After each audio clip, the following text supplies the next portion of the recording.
오늘은 민수기 22장을 중심으로 해서 거짓 예언자로부터 이스라엘을 보호하시는 하나님, 이런 제목으로 말씀을 나누겠습니다. 이스라엘 백성들은 이제 가데스 바네아에서 가나안 땅으로 올라가면 거리가 가깝습니다. 그대로 가까운 거리인데 이 에돔 왕이 지나가지 못한다, 이렇게 막아버렸어요. 해가지고 다시 남쪽으로 내려왔다가 북쪽으로 올라가게 되었습니다.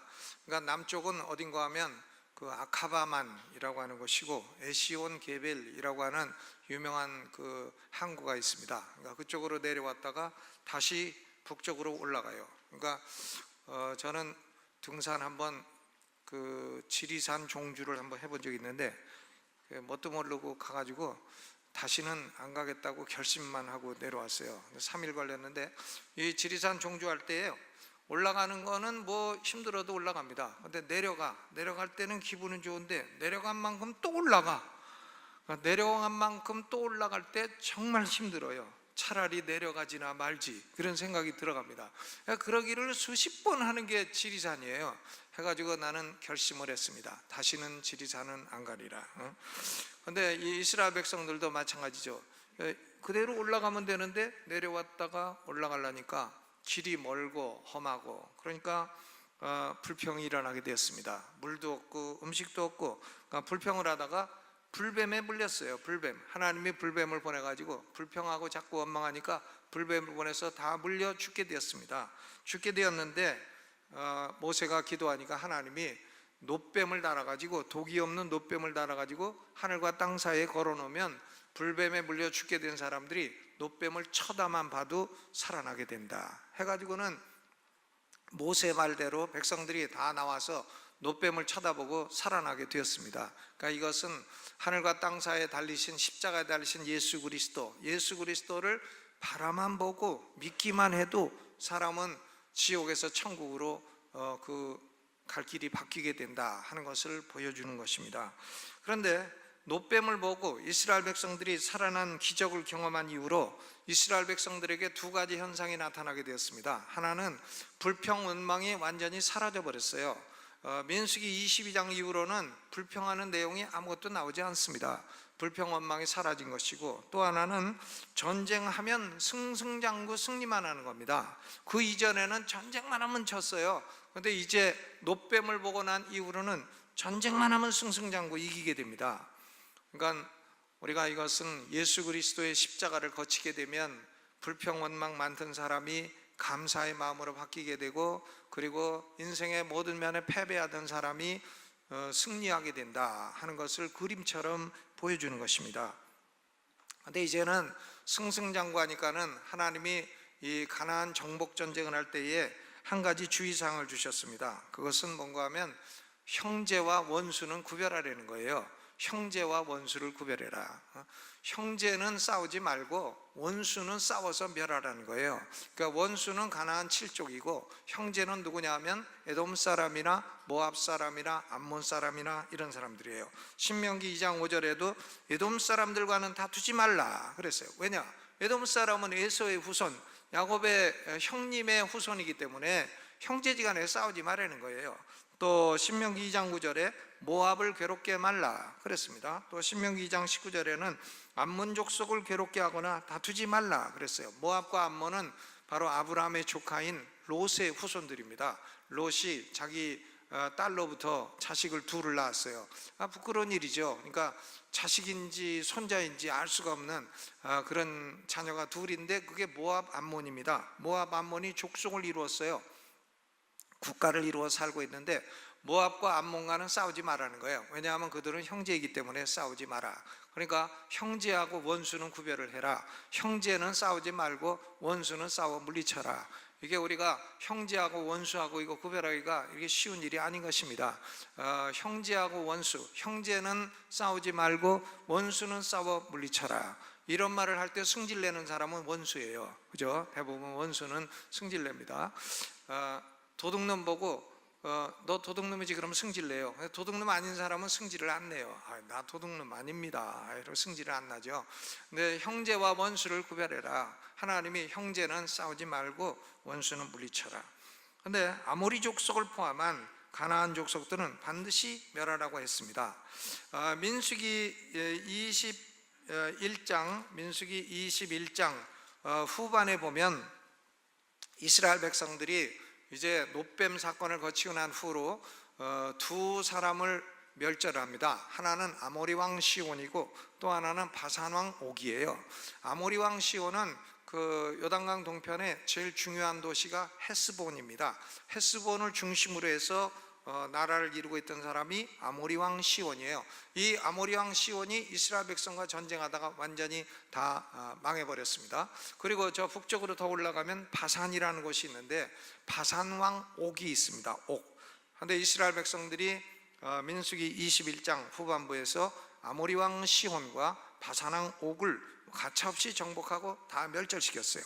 상황이 이렇게 되니까 이제 모압 왕 발락이가 이스라엘 백성을 두려워하게 된 것입니다. 모압 왕 발락이, 지금 이스라엘 백성은 어디에 있는가 하면 모압 평야에 있습니다. 모압 평야는 요단강 동편이고 거기서 길 건너가게 되면, 강을 건너가게 되면 여리고가 있어요. 하기 때문에 그들이 주둔해 있는 것을 여리고 맞은편이라고 했습니다. 여리고 맞은편 모압 평야에 딱 주둔하고 있으니까 모압 왕 발락이가 이스라엘 백성을 두려워했어요. 민수기 22장 3절에 모압이 심히 두려워하였으니 이스라엘 백성의 많음을 인함이라. 이스라엘 백성이 모압을 침공할까 봐 두려워한 것입니다. 그러나 그것은 헛된 두려움이에요. 왜냐하면 하나님이 이스라엘 백성들에게는 모압은 침공하지 마라 말씀하시기 때문에 이스라엘 백성들은 절대로 모압은 침공 안 합니다.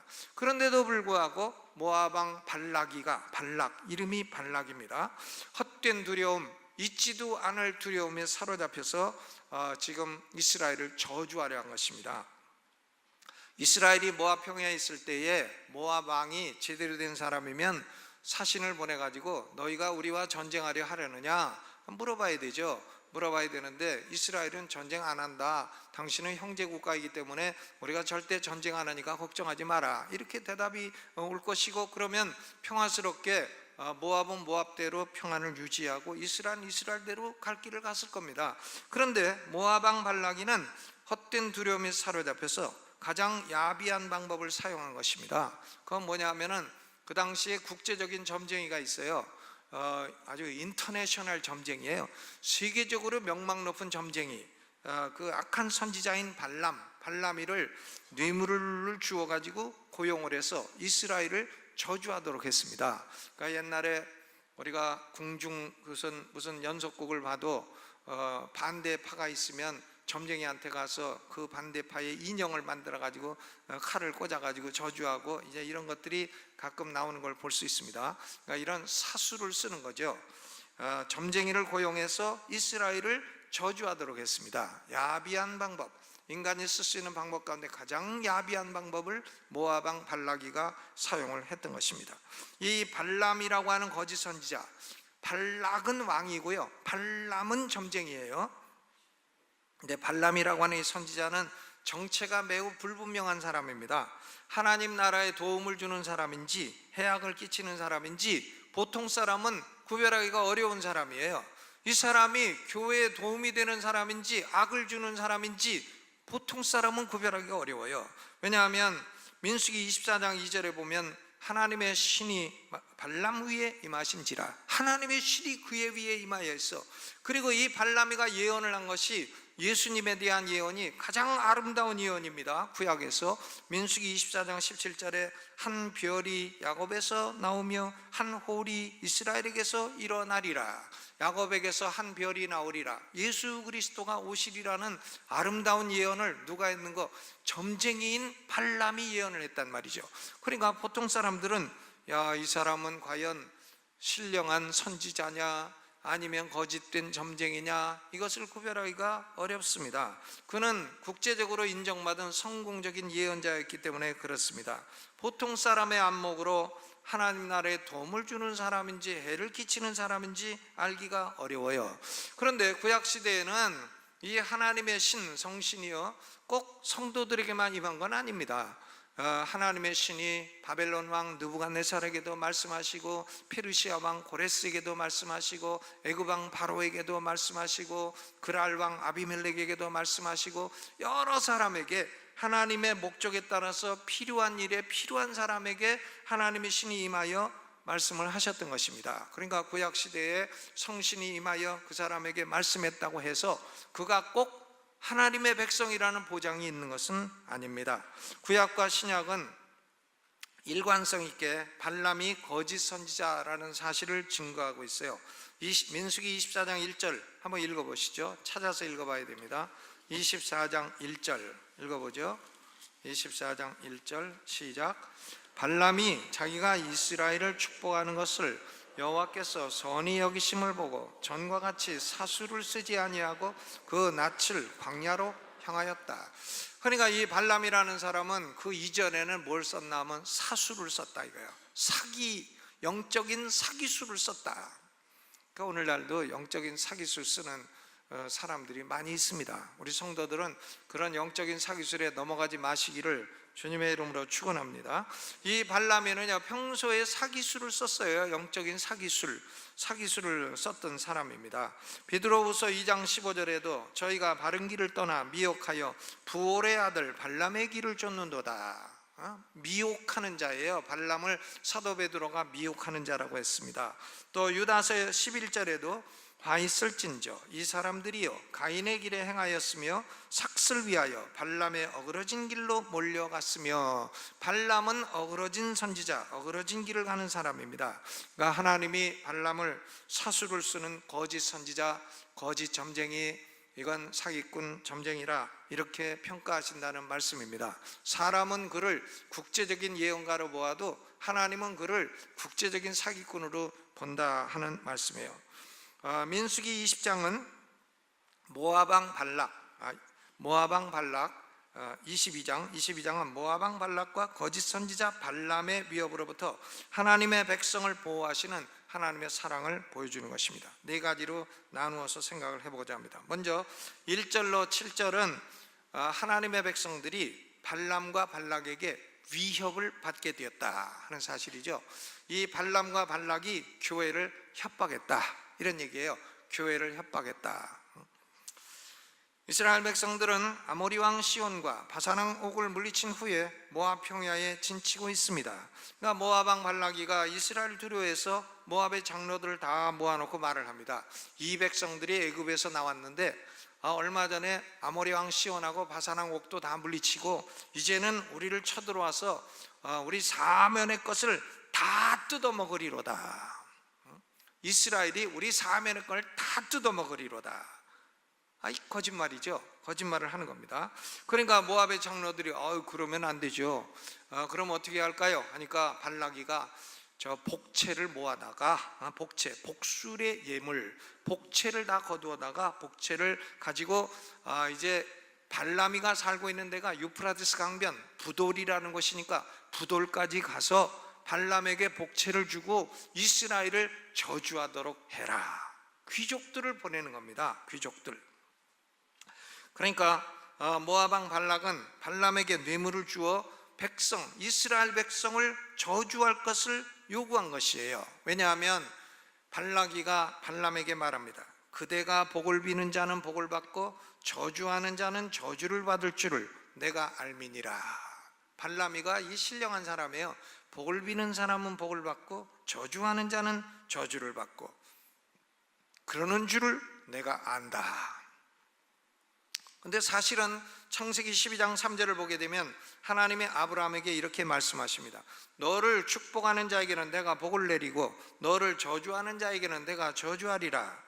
축복과 저주의 근원은 하나님이시라고 말씀하신 거죠. 그런데 지금 모압 왕 발락이는 발람이 내가 축복과 저주의 근원이라고 말하는 거예요. 축복과 저주의 근원이 하나님이신데 발람이가 축복과 저주의 근원이라고 말을 하고 있어요. 그러니까 모압 왕 발락의 제안은 발람아 네가 이기는지 하나님이 이기는지 하나님하고 한번 붙어봐라 그 말인 것입니다. 하나님하고 맞붙어서 네가 이스라엘을 저주하면 이스라엘이 저주를 받는지 하나님이 이스라엘을 축복하면 이스라엘이 축복을 받는지 한번 보자 그러니까 발락이는 발람이를 고용해서 하나님을 대적하도록 한 것입니다. 대적해서 이스라엘을 저주하도록 한 것이에요. 여러분, 하나님의 교회는 이처럼 세상 사람들로부터, 그리고 거짓 선지자나 이단자들로부터 협박을 받는 겁니다. 이단자들은 끊임없이 하나님의 교회를 협박하죠. 요한복음 15장 19절에 너희는 세상에 속한 자가 아니요 도리어 세상에서 나의 택함을 입은 자인 거로 세상이 너희를 미워하느니라 그랬어요. 이스라엘 백성들은 발락과 발람이 어떤 음모를 꾸미고 있는지 알지 못합니다. 그냥 모압 평야에 있는 거예요. 몰라요. 우리도요, 마귀가 어떤 사람을 사용해서 어떤 음모를 꾸미고 그리고 교회를 해치려 하는지 알지 못합니다. 우리는 몰라요. 그러니까 우리는 너무 순진하지는 말아야 됩니다. 교회는 마귀의 공격을 받는 기관이라는 사실을 우리는 늘 알고 경성하고 깨어 있어야 돼요. 사람이 무슨 말을 하더라도 그걸 다 믿지 말아야 돼요. 다 믿지 말아야 됩니다. 경성하고 유혹과 책략을 구별해서 물리쳐야 되는 것입니다.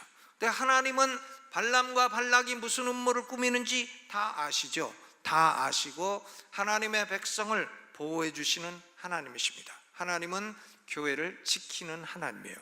교회는 그리스도의 몸이에요. 교회는 하나님이 영원히 축복하시는 하나님의 눈동자예요. 하나님이 교회를 지켜 보호하십니다. 교회를 저주하려고 하는 자는 자기가 저주를 받게 되는 것이에요. 교회는 교회를 축복하면 하나님도 그를 축복하고 교회를 저주하면 하나님도 그를 저주하신다. 그것이 창세기 12장 3절에 하나님이 아브라함에게 주신 말씀인 것입니다. 그러니까 첫째로 민수기 22장에서 하나님의 백성이 협박을 받고 있어요. 두 번째로 8절로 21절은 하나님의 말씀이 도전을 받고 있어요. 하나님 말씀이 도전을 받고 있어. 모압의 장로들이 발람에게 왔을 때요, 뇌물 갖고 왔습니다. 좀 더우시죠? 더우신가요? 에어컨을 좀 세게 올려주시면 고맙겠습니다. 저는 엄청 덥는데요, 여러분은 안 더우신가요? 예. 네, 다시 말씀으로 돌아가세요. 8절로 21절은 하나님의 말씀이 도전을 받고 있습니다. 모압의 장로들이 뇌물을 갖고 딱 발람에게 왔을 때 발람이 하나님의 선지자, 참된 선지자라면요, 야, 너희가 나를 이스라엘을 저주하라고 하느냐? 그 뇌물 갖고 가라고 해야 돼요. 뇌물 갖고 다시 돌아가라. 열흘 동안 왔는데 다시 돌아가라. 그리고 여기 머물 생각도 하지 마라. 그래야 맞는 선지자죠. 그런데 이 발람이가요, 뭐라고 하는가 하면 돌아가라고 하지 않고 하룻밤을 묵으라 그래요. 하나님이 나한테 뭐라고 하는지 내가 한번 들어볼 테니까 하룻밤 묵어라. 왜? 발람이는 뭘 본 거죠? 뇌물을 딱 본 거예요. 복채를 얼마 갖고 왔나? 그건 이제 딱 본 거죠. 근데 12절에 하나님의 명령이 단호합니다. 12절 하나님 명령을 같이 읽어봅니다. 시작. 하나님이 발람에게 이르시되 너는 그들과 함께 가지도 말고 그 백성을 저주하지도 말라. 그들은 복을 받은 자니라. 저주하지도 말고 가지도 말고 돈도 받지도 말고 하나님의 축복한 백성을 저주하지 마라. 그러니까 13절에 발람이 아침에 일어나서 발락의 귀족들에게 이르되 너희는 너희의 땅으로 돌아가라. 내가 너희와 함께 가기를 여호와께서 허락지 아니하시느니라. 여호와께서 허락지 아니하시니까 내가 그 일을 못하겠다. 지금 그런 말이에요. 발람이 참 훌륭해 보입니다. 그러나 우리는 어렸을 때 경험이 있죠. 어려서 저녁밥 먹고 집에 있으면 동네 애들이 와서 창문을 두들기고 놀자 그래요. 놀자고, 구슬치기 하고 딱지치기 하고 놀자고. 그럼 아버지한테 물어보면 저녁 때는 놀지 말고 공부해라 그래요. 그러면 창문을 열고 뭐라고 하냐면 아버지가 공부하랜다, 아버지가 가지 말랜다. 그러고서는 이제 공부를 합니다. 그런데 여러분 보세요. 아버지가 가지 말랜다 할 때 그 아이의 마음은 나는 지금 가고 싶어 죽겠는데, 나가고 싶어서 지금 딱지치기 구슬치기 하고 싶어 죽겠는데 아버지가 못하게 하니까 못 나간다. 그런 말이죠. 가고 싶다는 거죠. 지금 이 발람의 말도 여호와께서 허락지 아니하시니 어쩌겠느냐. 이 말은요, 나는 지금 복채를 받고 가서 이스라엘을 저주하고 싶은데 하나님이 허락지 아니하시니 내가 어쩌겠느냐, 그런 말인 것입니다. 이 사람 마음속에 가고 싶은 마음이 많은 거예요. 그래서 귀족이 1차 돌아왔습니다. 그러니까 모압 왕 발락이가 더 높은 귀족들을 보내고 더 많은 복채를 보내고 해가지고 두 번째로 보냈어요. 17절에 내가 그대를 높여 크게 존귀케 하고 그대가 내게 말하는 것은 무엇이든지 시행하리라. 너를 높여주고 뭐든지 다 줄 테니까 이스라엘만 저주를 해라. 그러니까 발람이 18절에 다시 대답합니다. 발락이 집에 은금을 가득히 채워서 내게 줄지라도 내가 능히 여호와 내 하나님의 말씀을 어겨 덜하거나 더하지 못하겠노라. 발람의 말은 아주 거룩한 말 같습니다. 더하지도 덜하지도 않겠고 은금을 가득히 채워주어도 내가 능히 하나님 말씀을 더하지도 않겠고 덜하지도 않겠다. 절대 순종하겠다는 말로 보입니다. 근데 사실은 이 발람이가요, 그날 밤도 또 귀족들에게 하룻밤 더 머무르라고 얘기를 합니다. 19절에 너희도 이 밤에 여기서 유하라. 여호와께서 내게 무슨 말씀을 더하실는지 알아보리라. 12절에서는 절대로 가지도 말고 저주도 하지 말라고 했지만 오늘 밤에 내가 하룻밤 더 기다리면서 기도해서 하나님 말씀을 좀 바꿀 수 있는지 좀 알아볼 테니까 너희는 하룻밤 더 기다려라. 이제 그런 얘기인 것입니다. 하나님의 분명한 말씀을 자기가 바꾸겠다는 얘기죠. 하나님이 그 밤에 말씀하시기를 그 사람들이 너를 부르러 왔거든 일어나 함께 가라. 하나님이 이번에는 가라 그래요. 그러나 내가 네게 이르는 말만 준행할지니라. 여러분, 하나님이 가라고 하십니다. 그런데 네가 아무리 뇌물을 먹고 이스라엘을 저주하려 해도 너는 내가 컨트롤할 것이다. 그러니까 내가 말을 하고 싶어도 내가 하고 싶은 말이 나오는 게 아니라 내가 내 입에 넣어주는 말이 나오게 될 것이다. 그러니까 한번 해볼 테면 해봐라, 이런 말씀이에요. 여러분, 우리가 어렸을 때 애들을 기를 때 아이가 뜨거운 냄비를 자꾸 만지려고 하면 어떡합니까? 만지지 마라 하지만 자꾸 만지려고 하면 한번 제일 덜 뜨거운데 손을 대보도록 하죠. 그럼 한번 딱 대보면 뜨거 하면 다시는 안 만집니다. 그러니까 하나님이 발람 보고 그러냐, 내가 뇌물이 탐나서 자꾸 가려고 하는구나. 그럼 한번 가봐라. 가는데 내 입의 말은 내가 내 입에 넣어줄 것이다. 우리가요, 기도할 때도 그런 경험하잖아요. 우리는 한국말로 기도하고 싶어도 혀가 하나님의 성령에 사로잡혀 다른 말이 나옵니다. 방언이라고 하죠. 혀가 내 의지와 상관없이 다른 말이 나오는 것을 우리는 경험을 하게 됩니다. 그러니까 발람에게도 발람이 내가 내 의지로 어떤 말을 하려고 해도 내가 내 입에다가 내 혀를 움직여 말을 할 것이다. 그러니까 가려면 가봐라 허락을 하신 것입니다. 여러분, 발람은 자기 의지로 하나님의 뜻을 굴복시키려 한 거예요. 하나님의 분명한 뜻을 좀 변경시키려 했습니다. 오늘날도 사람들은 성경에 분명히 말씀을 하셔도 분명히 말씀하셔도 사람들은 그래도 내 경우는 다르지 않습니까? 그래도 나는 좀 다르지 않습니까? 자꾸 하나님의 뜻을 바꾸려고 합니다. 하나님 말씀에 도전을 하는 거죠. 그러니까 민수기 22장은 하나님의 교회가 협박을 받고 있고 하나님의 말씀이 도전을 받고 있다, 이런 상황이라는 것을 알 수 있습니다. 그런데 세 번째로 22절로 34절에는 하나님의 능력이 나타난 것을 보여줍니다.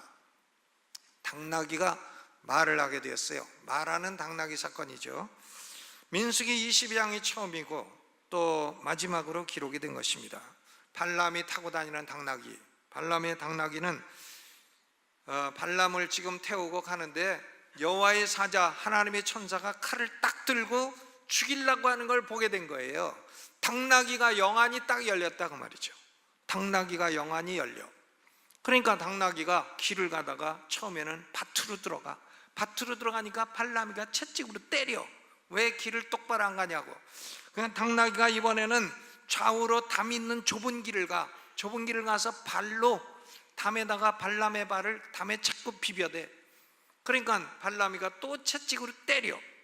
그리고 세 번째는 좌우로 피할 데가 없는 좁은 길로 들어가서 발람의 밑에 아예 당나귀가 무릎을 꿇어버려. 그냥 엎드려 버려요.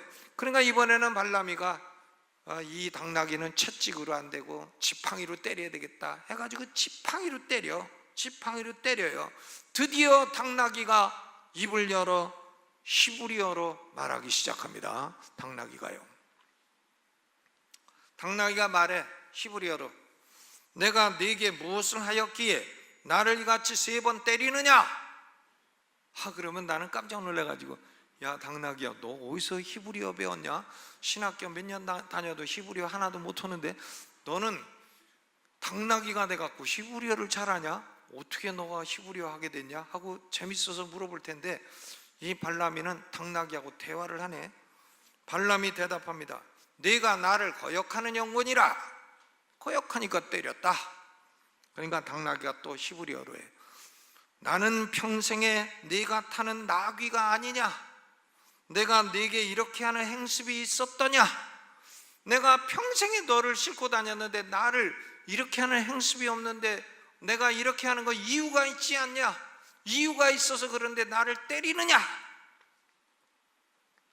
그러니까 당대에 하나님의 뜻을 최고로 잘 본다는 발람이가요, 당나귀만도 못한 거예요.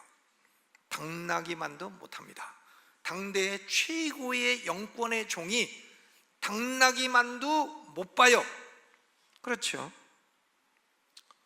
난 고양이가 쥐를 잡으려고 막 몰고 간데 쥐가 막다른 골목에 딱 다다르더니 탁 돌아서 가지고 야옹 야옹. 그러니까 고양이가 딱 보고, 아이고 내가 잘못 쫓아왔나? 고양이 새끼를 쫓아왔나? 그러고 돌아가더래. 그래서 쥐 보고 물었다잖아요. 네가 왜 야옹야옹 하냐? 쥐가 그랬더니 외국어 한두 가지는 평소에 배워놔야 됩니다 했다는 그런 얘기가 있어요. 그죠? 쥐도 외국어 한두 가지는 해야 된다. 여러분, 이 당나귀가요 성령의 역사로 말을 하게 됐어. 근데 그때에 하나님이 발람의 영안을 딱 열어주시니까 여호와의 사자가 손에 칼을 빼고 길을 막고 선 것이 딱 보인 겁니다. 그가 발람도 즉시 머리 숙이고 엎드렸어요. 그때 여호와의 사자가 말하기를, 나귀가 아니었으면 내가 벌써 너를 죽이고 나귀는 살렸으리라. 야 발람아, 내가 지금 살아있는 건 당나귀 때문이다. 너는 당나귀만도 못한 존재다. 당나귀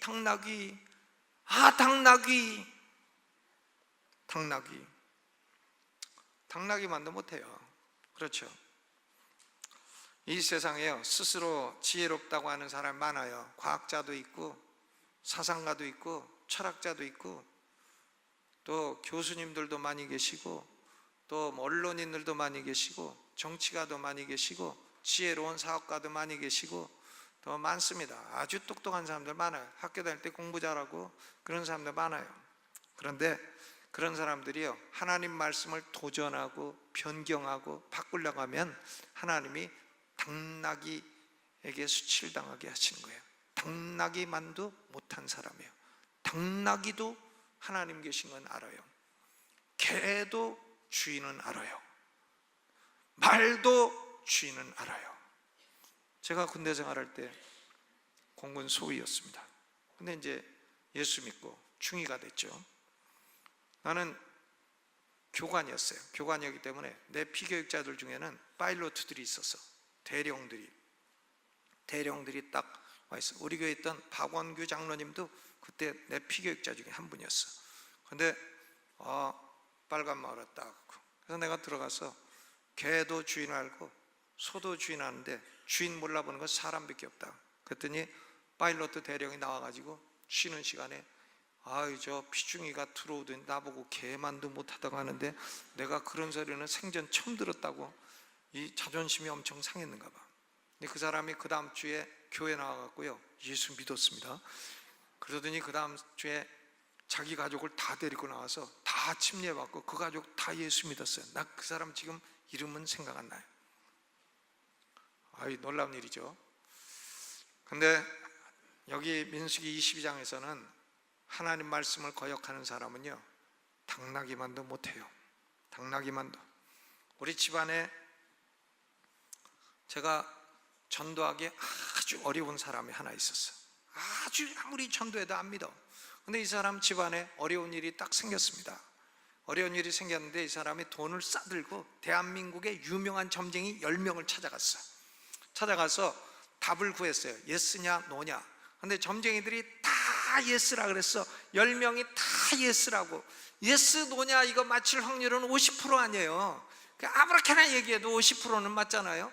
그런데 점쟁이 10명이 다 예스라고 했는데 일주일 뒤에 답은 노가 됐어. 실제 답은 노야. 점쟁이 10명이 다 예스라고 했어. 유명한 점쟁이가 복채만 받고 다 노라 그랬어. 그러니까 이 사람이 있다가 갖고 있던 돈을 땅바닥에 내팽개치고요, 그날로 교회 나갔어. 교회 나가서 예수 믿고 집사가 됐어. 점쟁이가 좋은 일을 했어요. 그렇죠. 이 점쟁이들 당나귀만도 못한. 여러분, 하나님의 능력이 나타났습니다. 하나님의 능력이 나타나서 지금 교회를 보호하고 협박받는 교회를 지키고 그리고 도전받는 하나님 말씀을 지키신 것입니다. 넷째로 35절로 41절은 하나님의 목적이 실현된 사실을 보여줍니다. 우리는 우리 목적이 있어요. 그런데 우리 목적은 실현되지 않을지라도 하나님의 목적은 다 실현되는 겁니다. 34절에서 발람은 거짓된 회개를 합니다. 내가 범죄하였나이다. 당신이 이를 기뻐하지 아니하시면 나는 돌아가겠나이다. 뭘 기뻐하지 않으시면 돌아가요? 그냥 돌아가지. 기뻐하지 않으시는 거 모르나요? 다 알면서 그냥 돌아가지 않고 자꾸 기뻐하지 않으시면 돌아가겠나이다 그래요. 그러니까 여호와의 사자가 대답을 합니다. 아니다, 너는 돌아갈 기회도 놓쳤다. 이제는 발락에게로 가라. 그리고 발락이 너에게 3번이나 저주를 하도록 하겠지만, 산을 바꿔가면서 저주를 하도록 하겠지만 내가 네 입에 함께 있어서 내 백성을 축복하겠다. 나는 너를 사용해서 내 백성을 축복하겠다. 하나님의 목적이 그거라는 겁니다. 발람은 뇌물을 받고 이스라엘을 저주하려는 목적을 갖고 있어요. 그러나 하나님은 나는 내 목적을 가지고 내 백성을 축복하겠다. 결국은 발람의 목적은 실패해도 하나님의 목적은 실현이 되었습니다. 여러분, 발락이와 발락이는 이 세상 정치, 경제 권세자예요. 권세자, 왕 아니에요, 왕. 그리고 발람이는 이 세상의 영적인 권세자예요. 영적인 권세, 영적인 파워가 센 사람이란 말이죠. 이 발락이와 발람이가 연합을 해가지고 하나님의 교회를 저주하려고 하지만 하나님은 교회를 보호하시고 끝까지 보호하시는 하나님이신 것입니다. 아멘. 발락이 우리를 지배할 수 없고요, 발람이 우리를 지배할 수 없어요. 하나님의 교회는 예수 그리스도의 몸이에요. 하나님의 교회를 축복하는 사람은 하나님이 그 사람도 축복하고, 하나님의 교회를 저주하는 사람은 하나님도 그 사람을 저주하십니다. 우리는 하나님께 복을 받은 사람이에요. 하나님이 우리에게 복을 주셨어요. 이스라엘을 하나님이 복을 주셨어요. 아브라함의 후손을 복을 주셨어요. 아브라함이 뭐 복이 있는 걸 알아서 받은 게 아니에요. 하나님이 택하여서 복을 주신 거예요. 갈대아 우르에서 우상 숭배할 때에 하나님이 아브라함을 택해서 복을 주신 겁니다. 아브라함이 복 달라고 한 적도 없어요. 그냥 하나님이 복을 주신 거예요. 여러분, 우리는 복을 받은 백성입니다. 근데 우리는 하나님께 복 달라고 해서 받은 거 아닙니다. 나는 하나님이 계신 줄도 몰랐어요. 예수 그리스도가 구주인지도 몰랐어요. 성령이 계신지도 몰랐어요. 성경이 이렇게 위대한 책인지도 몰랐어요. 나는 하나도 몰랐어요. 천국이 있는지 지옥이 있는지도 몰랐어요. 하나도 모릅니다. 하나님이 복의 근원인지도 몰랐어요. 그런데 하나님이 죄악 가운데 방황하던 저를 불러 복을 주신 것뿐이에요. 달라고 안 그랬는데 주셨어요. 있는지도 모르는데 어떻게 달라고 그래요? 근데 하나님이 택하여서 주권적으로 복을 주신 거예요. 복을 주시고 구원하시고 복을 계속 주시고 계속 주시고 영원히 복을 주시고, 그러니까 우리는 복이 있는지도 모르고 복 받은 사람이에요. 얼마나 감사해요. 한번 따라서 해보세요. 나는 복 받은 사람이다. 예. 하나님이 축복하신 사람이다.